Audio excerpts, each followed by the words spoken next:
नमस्कार, मैं सुनील कुमार स्वागत करता हूं आप सभी का एमसीए विद सुनील में। दोस्तों, उम्मीद करता हूं आप सभी अच्छे होंगे। तो चलिए बिना किसी देरी के शुरू करते हैं हमारी आज की क्लास। हमारी क्लास में चल रही है दोस्तों, अभी सीरीज़ चल रही है आर एस अग्रवाल की, जिसमें हम पढ़ रहे हैं लाभ हानि। तो इसमें हमारी 3 क्लास हो चुकी हैं, जिसमें हम 30 क्वेश्चन कर चुके हैं। तो आज स्टार्ट करते हैं हम 31st क्वेश्चन से, ठीक है। तो चलिए देखते हैं क्या कह रहा है। 31वां क्वेश्चन ये कह रहा है कि 39 दर्जन आम बेचने पर एक व्यक्ति को 13 दर्जन आम के विक्रय मूल्य का लाभ होता है, तो लाभ प्रतिशत कितना है।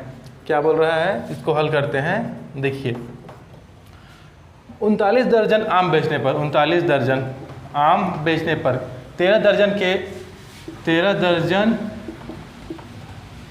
आम के विक्रय मूल्य का लाभ होता है। तो देखिए, दोनों एसपी है, ठीक है, दोनों एसपी विक्रय मूल्य दिखा रहा है दोनों में, ठीक है। तो और लाभ हो रहा है, सॉरी, ये देखिए यहाँ पर लाभ हो रहा है। तो जब लाभ होता है और समान राशियाँ दी रहती है, जैसे विक्रय मूल्य दिया है ना, तो इनका अंतर निकाल लेते हैं, इनको घटा देते हैं। तो देखिए 39 में से 13 गए तो कितना बचेगा, 26 बचेगा, ठीक है। अब हमको लाभ प्रतिशत ज्ञात करना है। तो लाभ प्रतिशत क्या हो जाएगा, लाभ प्रतिशत बराबर, देखिए 13 का लाभ हो रहा है, 13 दर्जन के विक्रय मूल्य के बराबर लाभ हो रहा है ना। तो क्या हो जाएगा, 13 बटे किस पे हो रहा है, 26 पे हो रहा है, ठीक है। अंतर क्या आया, 26, इसी पे लाभ हो रहा है। तो इंटू 100, 13 दूनी 26, 2 50% लाभ दोस्तों, 50% का लाभ होगा। 13 दूनी 26 और 2 में इसको भाग देंगे तो कितना हो जाएगा, 50, तो 50% का लाभ होगा, ठीक। देखिए अब देखिए इसमें क्या किया हम लोग, घटाए हैं, लाभ हो रहा था। अगर हानि रहता तो इसको जोड़ देते, अगर हानि होता तो हम इसको जोड़ देते, ठीक। जब भी कोई इस तरह की क्वेश्चन आए और लाभ हो तो इन दोनों में से घटा देना है, दोनों राशियों को। अगर हानि आए तो इन दोनों को हमें जोड़ देना है, ठीक है। फिर जो आएगा यहाँ पर उस पर हमको लाभ या हानि ज्ञात करना है, ठीक। तो बढ़ते हैं अगले क्वेश्चन पे। दोस्तों, हमारा अगला प्रश्न है, एक सब्जी विक्रेता 1 रुपये में 2 नींबू की दर से खरीदता है तथा 3 रुपये में 5 नींबू की दर से उन्हें बेच देता है, उसका लाभ प्रतिशत कितना है। तो देखिए इसमें क्या किया दिया है, 1 रुपये दिया है और 1 नींबू दिया है, ठीक है, 2 चीज़ें दिया है इसमें। तो क्या बोल रहा है, 1 रुपये की में 2 की दर से 2 नींबू खरीद रहा है, 1 रुपये में 2 नींबू की दर से खरीद रहा है, फिर बेच कितने रहे हैं, ये कॉस्ट प्राइस है, ठीक है ना। और सेल कितना कर रहा है, 3 रुपये में 5 की दर से सेल कर रहा है, ठीक। तो दोस्तों, इस तरह के प्रश्न में हमें करना क्या है, हमें जो ये वस्तु दिया रहेगा या फिर कुछ फल दिए रहेंगे, कुछ भी दिए रहेंगे, हमें इसकी मात्रा को बराबर कर लेनी है, ठीक है। हमें इसकी मात्रा को बराबर करनी है, जो इधर अमाउंट या क्वांटिटी दिया रहेगा उसको।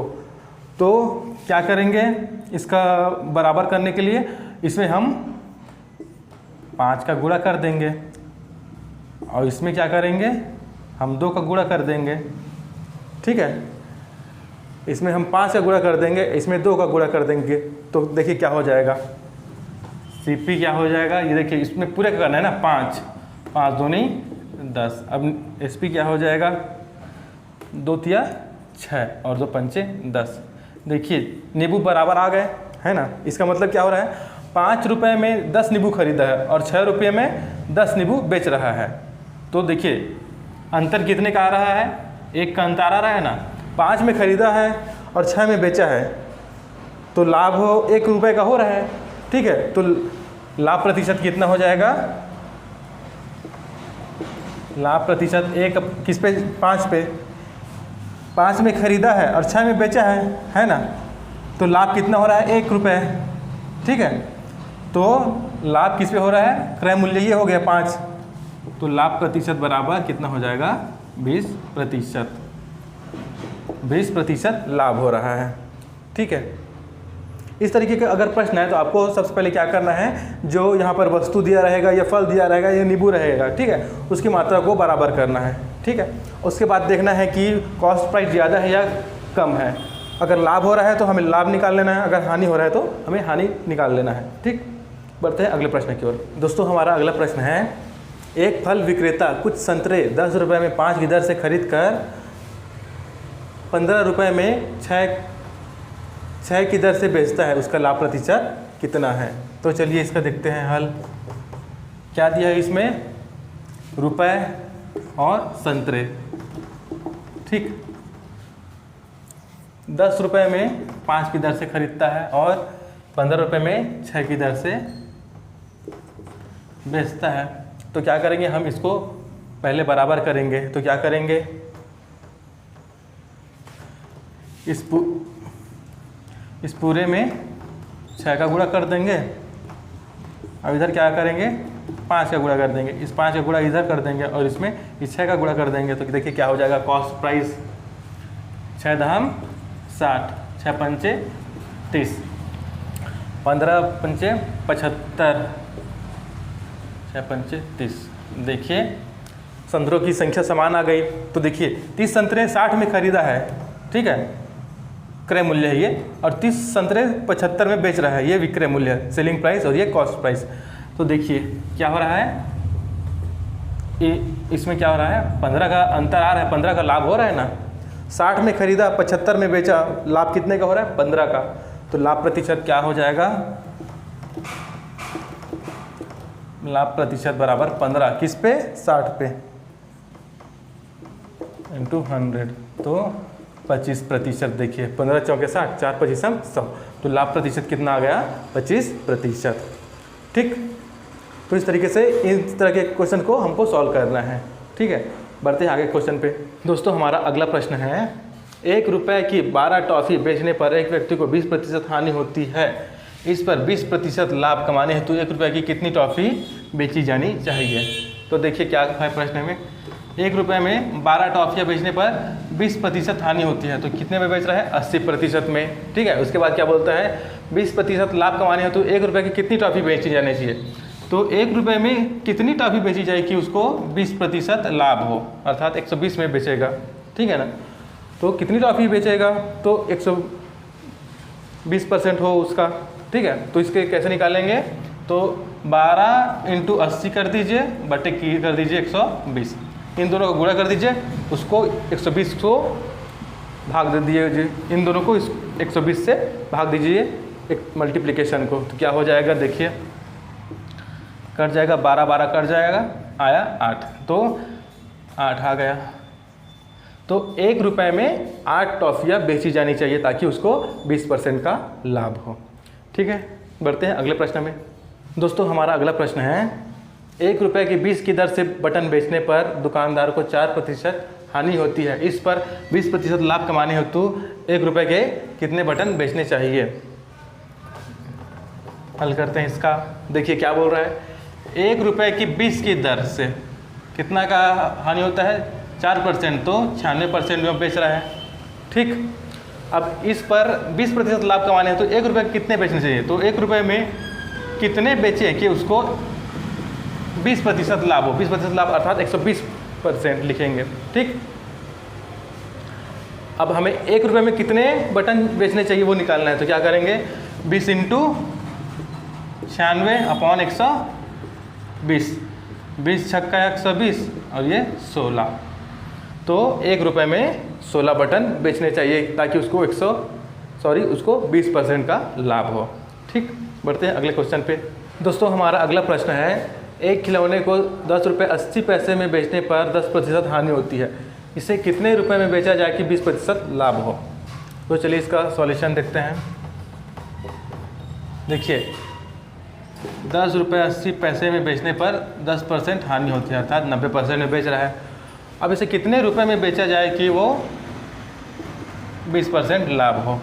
ठीक है, तो ये जो पिछला क्वेश्चन देखे थे ये जस्ट उसका उल्टा है। उसमें संख्या पूछी थी इसमें, लेकिन इसमें क्या है, रुपए पूछ रहे हैं, इसमें मूल्य पूछ रहे हैं, उसमें वस्तु पूछा था, है ना।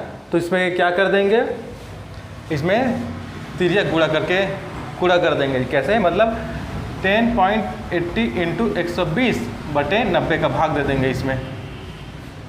क्योंकि इसमें पैसा रुपए पूछा है ना, उसमें मात्रा पूछी थी, तो मात्रा पूछी थी तो सीधा गुणा करते थे, ऐसे भाग दे देते थे, लेकिन इसमें रुपए पूछा है तो क्या करेंगे, इन दोनों का गुणा करेंगे और इससे भाग दे देंगे।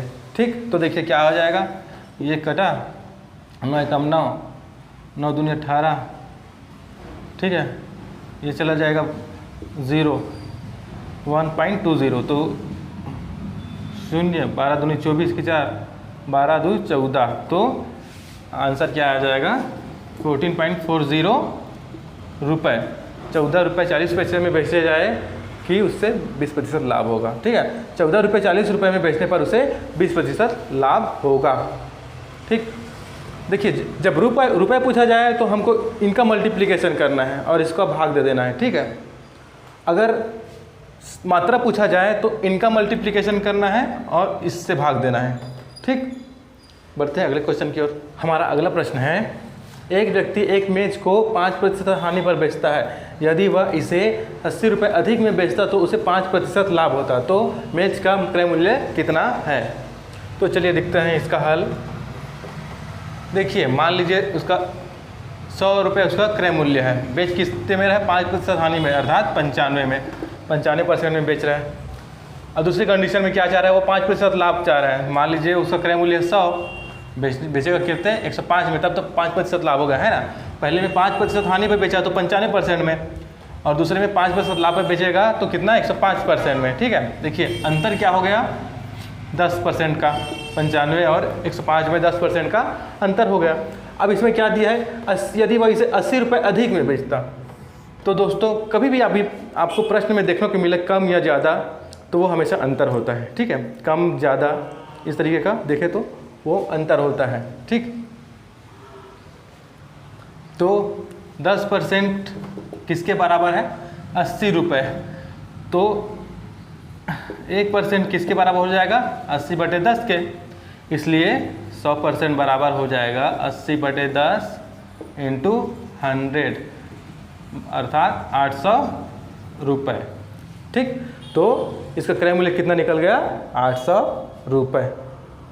ठीक, बढ़ते हैं अगले प्रश्न पे। दोस्तों हमारा अगला प्रश्न है, एक पुस्तक विक्रेता किसी पुस्तक को 10% लाभ पर बेचता है, यदि उसने इसे 4% कम पर खरीदा होता तथा 6 रुपये अधिक में बेचा होता तो उसे 18 सही 3/4% लाभ होता। पुस्तक का क्रय मूल्य कितना है।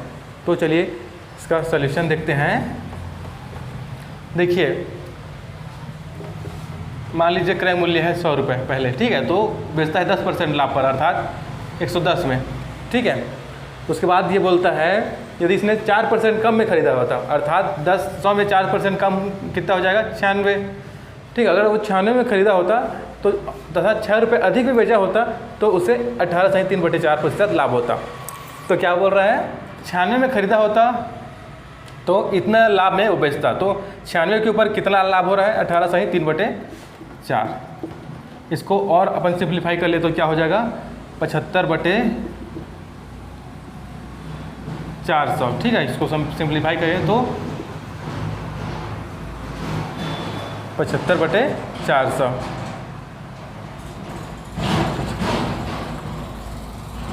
25 से 75, 25 से कम 25, 25 16,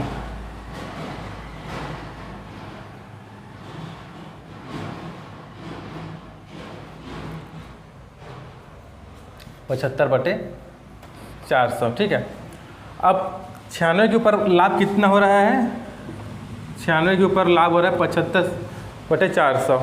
ठीक है, तो विक्रय मूल्य क्या हो जाएगा 25 से 75, 25 16, 16 से 96 और अर्थात 18, तो 96 और 18 कितना हो जाएगा 114, तो विक्रय मूल्य हो रहा है 114। ठीक, 96 में खरीदेगा 114 में बेचेगा, तभी होगा लाभ 18 सही 3/4। ठीक है, तो देखिए अब ये पहले 100 में खरीदा था 110 में बेचा था, उसके बाद 96 में खरीदा 114 में बेचा, तो अंतर कितना हो रहा है, इसमें अंतर हो रहा है 4% का। ठीक है, ये परसेंट है। ठीक है, अब देखिए इसमें क्या दिया है 6 रुपये अधिक, तो प्रश्न में जब हम देखते हैं कम या अधिक होता है वो क्या होता है, अंतर होता है।